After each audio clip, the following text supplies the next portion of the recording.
Mesdames et messieurs, Nicolas Gros.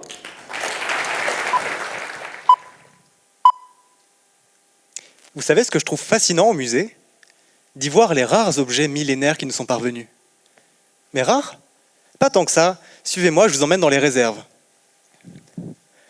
Certaines catégories d'objets sont conservées en quantité particulièrement importante. Par exemple, on trouve plusieurs milliers de parchemins médiévaux rien qu'aux archives de l'État à Namur. Et on trouve plus de 26 000 pièces de monnaie antiques dans le seul cabinet des médailles de Belgique. Avec autant de témoins directs du passé. On a de quoi reconstituer notre histoire? Génial, non? Pas si simple, car tous ces parchemins et toutes ces pièces de monnaie ne sont pas venus avec la notice explicative. Il manque souvent tout un tas d'infos aux historiens. De quand datent-ils? De quoi sont-ils faits? Comment ont-ils été fabriqués? Autant d'informations cruciales pour leur recherche. Les parchemins, tout comme les pièces de monnaie, refusent souvent de dévoiler leurs secrets. C'est là que j'interviens. Je sors ma blouse de chimiste pour aller analyser la matérialité de ces objets. Alors vous me direz, certaines techniques d'analyse permettent déjà de dévoiler beaucoup de choses. Par exemple, avec la datation au carbone 14, on pourrait estimer assez précisément la date de fabrication d'un parchemin. Mais le problème, c'est que ça coûte cher et qu'on a besoin d'un prélèvement, et donc d'altérer notre objet. Et si je fais un prélèvement, les conservateurs ne voudront plus me parler. Embêtant si je veux travailler avec eux. Fort heureusement, certaines techniques d'analyse ne nécessitent pas de prise d'échantillons.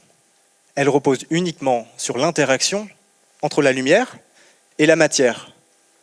C'est ce qu'on appelle les spectroscopies. Grâce à elles, je peux caractériser avec précision la surface de mes objets.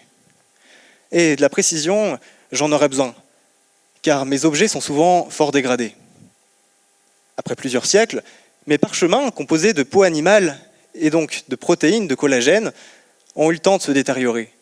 Et la surface de mes pièces de monnaie est souvent très corrodée.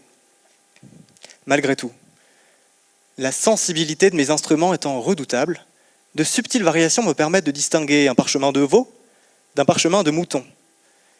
Et je peux observer une variation de moins d'un millième de % dans la composition de l'alliage d'une pièce de monnaie.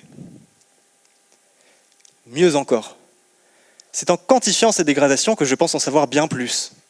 Ainsi, en quantifiant la dégradation du collagène de mes parchemins, j'ai bon espoir de pouvoir les dater.